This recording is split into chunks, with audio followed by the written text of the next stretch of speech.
First things first, thank you for joining us and seeing us at noon, 12:01 today.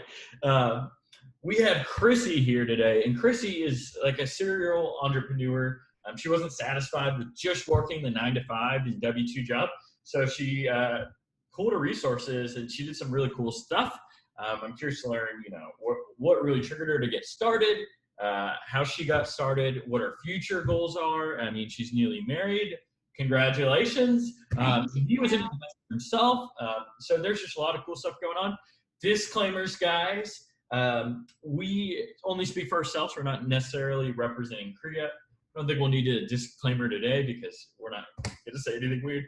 But also tonight is the Korea Happy Hour at Boomba's on Hurstbourne. Starts at 5. Good chance to network. Definitely weigh your options. COVID. Do what's best for you.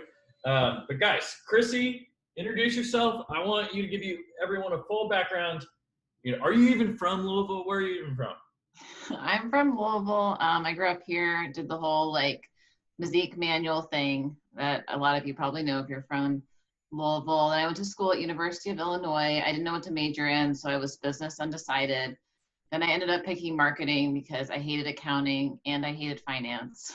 And the only thing left for me was marketing. But I ended up getting a job in IT and doubling up in IT. And then all of my jobs ever since, full-time, have been in IT. And I now work for a logistics company in Louisville. It's called Bastion Solutions. And I configure the software and do a lot of the database reports and reporting. And what they do is they write the software that routes the boxes through the warehouses. So pretty important right now. And I also went to culinary school. I forgot that. I took 2 years off of my life. I went to culinary school at Culinary Institute of America. Which for a guy, she sent me her bio, and for a second I was like, oh, she trained with the CIA. Yeah, it's Culinary Institute of America up in Hyde Park, New York. So I threw away my whole career basically after 2 years. I was in a leadership program. I threw that all away and was like, I'm gonna go to culinary school. Which I did, and I completed it. And then I was really disappointed with how much money I was making when I graduated. So I started. What's that? Didn't make enough dough? No. Ha ha ha ha. That's a lot of fun. I'm sorry. No, you're good. Yeah, didn't make a lot of dough. I had student loans, which I'm sure you all are familiar with. And so I was looking for a way to get rid of those quickly. So I lived at home for about a year, was just really focusing on getting rid of my debt and then saving money for a down payment for a house. And that's kind of I guess when I got started on my real estate path, except I didn't know it yet because my plan at the time was just, I'm going to buy a house. It's the American dream. And I basically put all the money I had down on my first house. I had $500 left in my checking. Guys, she was so tight on money. For the purchase, you told me the story at one of Luke and Raphael's meetup, and I was like, yeah, wow, you really you jumped in. Yeah, I was super tight. I was very nervous. I basically put all my savings. Once I was debt free, everything else I saved, I put into the house. Which you're not supposed to do because usually stuff goes wrong in the house. And I just kind of crossed my fingers and hoped it was going to work out. And it did. But then I was like, oh my gosh, I need more money because I wasn't used to mortgage payments and cutting the grass and electricity was more expensive. So that's when I was like, oh, I need to find a roommate, but I didn't know how to do that. So my first roommate, I got word of mouth. It was a friend of a friend. We went out for coffee and she was like, I need a place to live. And she seemed cool. I had hung out with her for a night and she was vouched for by my friends. So I was like, okay. So she moved in and she ended up moving in with her boyfriend after 5 months. So she moved out. And then I was on my own again for a year. And I was at work one day and one of the project managers was like, man, I hate my roommate. I hate how much I'm paying for rent. And my ears kind of perked up because I knew I had an extra room. And I was like, hey man, I have an extra room in my house. What do you think? And he jumped on it. So I quick called my brother, who's a really, really good real estate investor. And I asked him a couple things, how much should I charge for rent? How should I do this? Should I write a contract? I didn't really know what to do. So he sent me a sample lease that I followed, modified, gave to my tenant. And then he told me like people like flat rates. So people don't like to be like splitting the electricity bill every month and like umming and ahhing over like, do you owe $54 for water or like 52? So I just kind of like looked at my bills and was like, okay, how's a flat rate of 600? And we ended up, I think, agreeing on 550 a month. And they just gave me that flat. And the arrangement was they just paid me once a month through Venmo. And I would take care of everything to do with the house, like the yard and electricity and all the bills, as long as they just like kept their room reasonable. Yeah. Yeah. And that's like how I got started on that. And then it kind of blew up because there's always people being hired at my company. So like by word of mouth, another one of the project managers heard about it, was like, hey, do you have another room? Like, I heard you're running to so-and-so. And I was like, well, I do. It was my office, which is the room I'm sitting in right now. But I was like, I guess I could move my office into my closet. I have like a giant walk-in closet. So I moved my office into my closet, and then that guy moved in here. I had 2 roommates. It's a 3-bedroom, 3-bedroom, 2-bath house. So every room in the house was filled because, you know, I was sleeping in one of them. And then I was rotating out these 3 rooms right up until I got married. And it was almost like kind of a joke. It became a joke at the company because we'd have these like new hire lunches, and they would ask me like, can you come? Like, do you have a room for rent in your house? And it was really great because these people were already vetted by my company, like background checks, drug checks, like I knew where they worked. And they were high travel. So 75% of the time they were gone. So it was like easy money. Like when they were here, they were exhausted from traveling. So they were asleep. And then they were gone. So it was like, and then I was paying my whole mortgage like that. So it was, I don't know, then I kind of got hooked because I was like, this is really sweet. Once you have that money coming in like every month and you don't have to do anything for it, well, I mean, passive, they always say, but it's a good feeling. So that's kind of like how I got the bug, I guess, for real estate. Well, one thing is you picked a pretty desirable area. Yeah, I do live in Linden, and I live 10 minutes away from my work. So for me to get people from work, especially new people who are required to be in the office the first few months, like it's pretty ideal. I mean, the commute to work is 9 minutes. There's no highway. You just go left down LaGrange and you're at work. It's very easy. Plus, like I work there, so it's also kind of nice for them. They moved to Louisville. They don't know anybody. They're living in my house. Like now they feel comfy. So it's kind of like a win-win for everyone. So now that you're married, how are you just renting out per room, or what are you doing now? So when we got married, I kind of talked to my husband, at the time, only boyfriend, into buying a house. I was like, you need to buy a house. I really wanted to buy a house on his own before we got married so he could pick like whatever he wanted. Yeah. And I think he was, yeah. Yeah, he's very independent. I'm very independent. And also my thinking was already like, if he buys now, I kind of knew we were going to get married. So it's like, if he buys now, he can get the FHA loan. We'll probably live in one of our houses and then we can rent the other one. So I kind of guided him like, hey, I think you should buy in this area because he was new to Louisville. So I found the house for him. It's in St. Matthews. It's a good little house. It's a St. Matthews house, but it's not one of those really renovated ones. You've got the good area, but not super expensive. So he bought that. He moved into it. And then I guess later that year, probably like 11 months later, we were married. And then we decided to move into my house together and rent his house because of the location. And so we found a tenant on Zillow. And did that. And then we actually just bought a second rental property about a month and a half ago. So we've got 2 now. What part of town did you buy for the second one? The second one is over in Middletown, but it's closer to the Linden side. It's about 5 minutes away from where I live. I like to buy all the properties that we have in like a less than 10-minute radius because that's the area I know. And also like you can just run over there all the time. And like check on the house, or like if the tenant has questions, you got to do like a schedule of viewing or whatever. So we just bought that house, and one of my friends actually owns the Matterport software. So he came over and did the 3D scan for me, Yeah. and which was great for COVID and like not wanting to do showings. So when he came over and did the 3D scan, and I posted it, like I was like astonished by how much interest we had in the house, and we got even over asking rent for that house. So it was insane. That's the dream. Yeah, it was pretty nice. Okay, so I want to try something, and you don't have to answer these questions if you don't want to. But what is the address on either your house or your husband's house? My husband. Yeah, I want to just. Yeah, my husband's is 219 Alcott.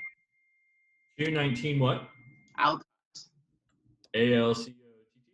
Yeah. I might stink. Oh, there we go. Because I wanted to show people the value of appreciation, because you're buying in, you're probably getting a little bit less cash flow. It sounds like you got over rent on your Middletown property, but a lot of people like really just like the C areas, but the benefit from buying the A and B areas is you're getting major appreciation. Is it, how many bedrooms? 3?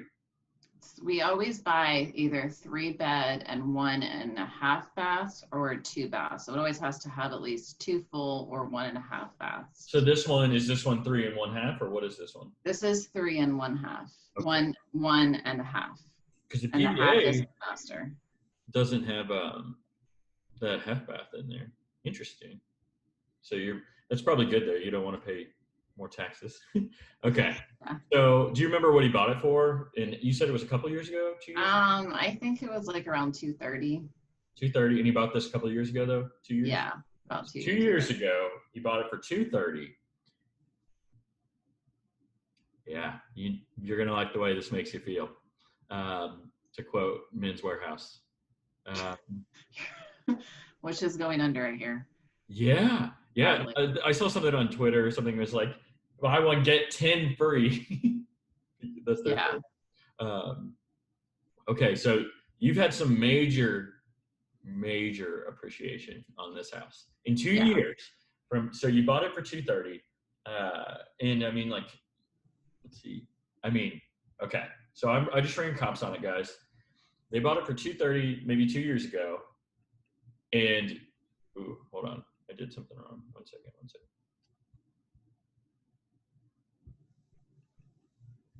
Okay, and bear in mind, guys, we're about to get hyperinflation, which Chris McCarty was talking about in the last newsletter. So this is going to jump up even more in the near future too. I mean, like a lot, guys.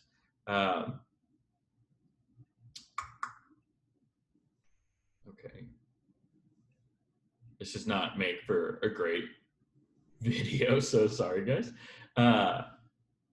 It's looking like it's appreciated to about 270 now. So you've got $40,000 in appreciation in like 2 years, which you're not going to get in the C areas. In the C areas, you guys are going to be getting about 7,500 to 10,000 per year right now, the way our market is. So the fact they doubled that appreciation. So essentially, like if you had 10 rentals in that area and you're at 3, technically you have 3 houses over there. If they're each appreciating about 20,000 a year, you only need 5 rentals for every other year to be able to appreciate or pull up $50,000. That's like a second or third income for you. That is crazy, guys. There's just a lot of power and value in that. And that's a good way to scale, because if you refinance all of them at the same time, one, it's tax-free money. You could roll that into like a 30-unit commercial building. Right. It's exactly. So you guys live together now. You're renting out that other house. You have the Middletown house. What's the next move? What's the next play? So we're trying, our goal is 1 property a year.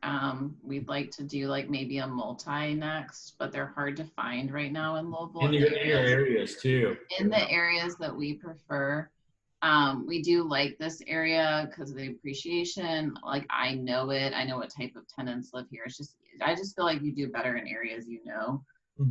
But we are going to try and do like at least 1 a year. And stay with that like 3-bedroom, 2-bath type model.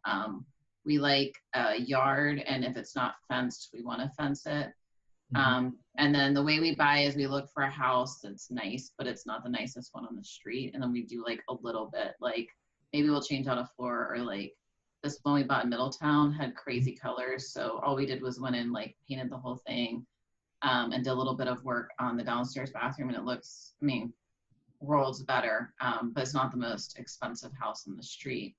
I've just noticed that a lot of people that rent, they need a fenced in backyard either for their kids or their dogs.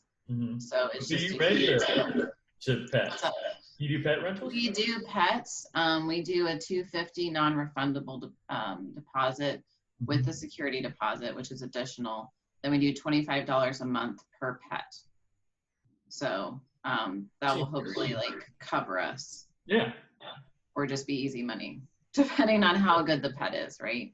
That's just another way. Yeah, I mean, and if you're not, if it's already, like, let's say you didn't replace the flooring, like you're going to do it eventually, so might as well let them wear down that one. Like, I don't know, a lot of times you'll have those repair requests where it's like, wow, the HVAC probably needs to be replaced. Well, instead of having them replace it, try to get that deduction off the list price and then ride it for as many years as you can, because then you're just getting free money at that point, and then buy the new one.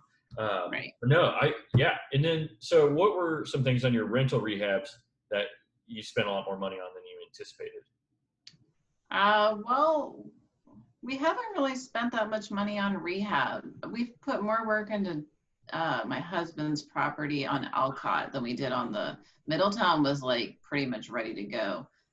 His like had really ugly like window treatments we had to rip out and replace. The ceiling fixtures were really old fashioned looking and just made the house look dark. We replaced all of those. They had weird old, like that 50s style countertop with the metal trim. Oh, yeah. So we ripped that out and replaced it with, I think it's Formica in that one. And we painted the whole kitchen because it was this weird blue color, and the countertop was like the blue. It just looked very 50s, very old fashioned. So we painted the whole kitchen white, ripped that out, replaced it, and then put backsplash, like a white backsplash, against the kitchen wall. And then we had to repaint the half bath because it was like a very odd color. And whoever had owned the house before like had tried to paint and painted like very poorly. So we went back and just like cleaned all of that up basically. And like once we did all of those things, it just lifted up the house enormously. And then my husband also went around and replaced all the locks himself. So the first thing we do when we buy a house, I'm assuming many people do, is put it all on one key, because you go to the closing, they give you like 20 keys and you're like, what is this? And if the locks like look shoddy, I always replace them so that all the locks like look clean and they're replaced, and then your house is secure. So cool. Yeah, you never know who has a copy, if one of the neighbors has a copy of the keys and everything. Yeah. You can always take those older locks and then hold on to them and put them onto the next house, and then that way you don't have to worry about, I don't know. So I'm really big into the Choose FI movement as well. You have a couple other side hustles that you do. Yeah. What can you tell people about that? So I also sell cakes on the side, predominantly wedding cakes, just because that's what I get asked to do. Well, before COVID. And then I also do a lot of European style cakes. And then I also do. I'm an idiot at European style cake. Well, it's more like lighter with like a lot of nuts, and it's less sugar. It's really less fat than I think American style baking. I think that's even better than a normal cake. I like nuts. Yeah, nuts are good. Nuts are good. Yeah, so I do the cakes on the side, and then I recently really got into photography, so I'm also doing that on the side. And then I'm also studying for my real estate license as well, also on the side. Welcome to the gang. Because I've kind of got, like, I guess, an ADD personality. I like to do a lot of different things. Once I started to buy the rentals, like, I was actually insinuating myself in some of the deals, like with Dan's house. The agent messed up really badly. They sent the documents in such a way that basically the bank kind of like was like, oh, whoa, like denied the loan the way they sent the repair request. And so I had to kind of get in there and like find another lender really quickly to make the deal happen. And I also found the house. But my husband was like, you should have gotten the commission, because I was working the deal the whole time. And so like things like that have just made me really want to do it myself, because I'll go into a deal and I'm like, oh, I see mistakes happening, or I'm like, I know I could do it better. Or sometimes I just want to go into a house without bugging a realtor. Like, I'll see something on the MLS and I just want to go in and see it, but I don't want to like engage a realtor and now they're after me like, are you looking? And when I just want to look at this one house. So for all of those reasons, and just to understand the laws better, and then like to be a better investor, I'm going to go ahead and just get my license. That's awesome. Yeah. I'll have to have you bake a cake. I'm going to do like a client appreciation pig roast whenever like we're allowed to actually see people. Yeah. Maybe you can do like a pig cake. Okay. I don't know if that makes any sense to have a cake that looks like a pig. Yeah, for sure. And a pig. Well, I'm not staying on theme too much, like double brained anyway. Okay, so you're doing all that stuff. Yeah. Is your end game to create a certain amount of passive income per month to like be able to retire or retire early, or what do you guys want? Travel? My goal right now, and I'm honestly, I'm hoping this changes. It's my 5-year projection, but my goal for 5 years is $10,000 a month in passive income. Let's totally do it. The way I look at that is like after tax, and if one of us, like let's say one of us didn't want to work, that would replace a whole income, which would just be live like on $120,000 a year in Louisville, Kentucky. Yeah. Yeah, so that's the goal. Definitely, I work in front of the computer all day, and I don't want that to be the rest of my life. My husband works on the factory floor, and it's very hot. There's no air conditioning, so it's just not jobs we want to see ourselves doing for the next 30 years. And I think the other thing I've realized, and I'm sure everybody on this call has realized, is like, you don't really get rich by working harder. I mean, I work really, really hard at my job, and maybe I'll get a $6,000 raise, and it's very like demoralizing. I mean, I actually made more money on my property than I did in raises and bonuses one year. And so I was like, oh my gosh, I should just do this then, because it's a lot of work up front. But then once you turn it on, it's just money coming in. And I make all of my renters pay through Cozy. So I do all my screening through Cozy, and then I put in the lease that they have to pay through Cozy. So I don't allow checks or cash or anything. I do that for 2 reasons. One, I want to know they have a bank account. They know how to use a computer, log in, and all that stuff. And number 2, like, I don't really want to be, going around and collecting rent, or like waiting in the mail for rent to come in. And then you just link it to your bank account. And again, once you turn it on, like, you just see that money coming in every month. It's so easy. And I've not had anybody say like, oh, I won't do Cozy. Like, I've not had one renter say I won't do it. So you don't think they want, they should accommodate you. Yeah, but nobody's complained. And we do screen our tenants really heavily for our rentals, just because of the location. Like, I feel like we can demand it since we're in those A-B areas. Like, I ask for landlord references, employer references. I really do call all of them. And ask them lots of questions about if they're good tenants, what they're like as employees and things like that, to make sure that they're going to be good for us. What advice would you give people that are starting out as investors? Do you have any tips? Well, this tip was given to me, and I think I'm just going to keep passing it on. Is like, you read all these books and you get really excited about it, but then you're like really scared to pull the trigger. Either you already own a house and you're scared to buy a rental, or you don't own any property, and the fact of putting down $20,000 or $30,000 just freaks you out. I would say just do it, because you're gonna learn. Pick an area like I picked Linden. I grew up around here. The area. Find a real estate agent. Rob, you're a good real estate agent. Find a real estate agent you trust, who knows the laws, who's going to like make sure that when you're going through the deal, that like you get that they're on your side, right? They know all the laws, and they're making sure the deal is being done right. And I feel like if you do all of that, like, you're going to end up with a pretty good property. And then, like, knock on wood, we really haven't had any major issues. Like, I'm very, very picky about what we buy, and honestly, my husband lets me do most of it. He just like provides the cash. He's not really as interested in the real estate. He's interested in the money coming in. So I'm always like looking for a deal, and we're always like looking for our next property. So I would say just get started, because like reading and reading and reading is not the same as like doing. Well, that's I'm all about don't have a paralysis. Yeah. Analysis paralysis. But okay, so if people want to reach out to you to ask you more questions about your house hacking or rentals or photography or cakes, how can they best reach out to you? My phone or my email really is fine, and do you want me to say it, or do you want me to just send it to you and you send out with the name? No, you say it, because people are going to watch the video and it doesn't include the chat. Okay, it's just Chrissy, CHRISSY .singer, SINGER @gmail.com. That's my maiden name, so my new married last name is Kongshaug. But yeah, you can send me questions. Kongshaug, yeah. Is that German? What is that? It's Norwegian. I could see that. Yeah, it's Norwegian, so it's an interesting last name, but the maiden name is much easier. Oh, and I did want to tell you about something that's happened to me yesterday, Rob, which I feel like is very pertinent to this. So sure. I stopped by my rental property in Middletown yesterday on lunch to check on like contractor work, and there was this random guy parked in my driveway when I got there, and he asked me if I was the owner of the house, and I was like, yes, and I was very confused. And then he was like, I've been corresponding with you about this rental. Like, is it still available? And I was like, no, I don't know who you are, because I'd taken down the listing last week.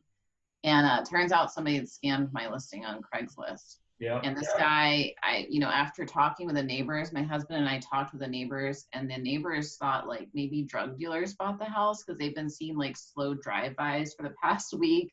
And obviously like we're renting it, so we haven't moved in because we're waiting for our tenants to move in. And so they were like super freaked out.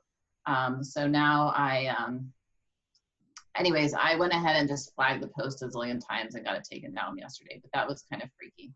Oh, somebody's asking me to say my email address again. There was just an article, I don't know if it was the Courier Journal or something, but yesterday about real estate. It's really prevalent right now with the real estate scams, for people taking actual listings and then saying it's a rental, then collecting $1,000 up front, and then they stole all of my pictures, they stole my description. The only thing they changed was they said no viewings because of the pandemic, which is obviously a scam. We do viewings. So I mean, I would never rent or buy a house that you haven't seen. Agreed. So yeah, just wanted to share that as and if you are posting a house, maybe check Craigslist the next week and make sure your listing hasn't been scammed out, because the scam doesn't even bother me. I mean, it bothers me, but the thing that bothered me the most was just people driving by my house constantly, looking through the windows. Like, I mean, if somebody breaks in, that's your tenants are like, yeah, and I don't want them creeping out my tenants. Like, it's a nice area. Yeah. So yeah, so that's just something I wanted to share. Oh, and Rob, I wanted to say my email address one more time. Yeah. To share it. It's Chrissy, CHRISSY .singer, SINGER @gmail.com. And it is important to note too, guys, right now, Zillow is starting to charge like $9.99 per week for advertising rentals. So a lot of people are migrating over to like Facebook Marketplace, back to Craigslist. I don't know. It might be worth paying for it. We'll see. I mean, like, you're going to see a lot of people saturating Facebook Marketplace, but people are looking there. It's really expanding. But thank you so much for coming on. I look forward to actually seeing you guys, once we can start doing events again. And I look forward to seeing all of you guys at noon. And reach out to Chrissy. She's a real resource. Like, she's really going for it, guys. All right. Pleasure. Good seeing you. Have a great weekend, guys. Good to see you. Look forward to seeing you in person. Okay, bye-bye. See you.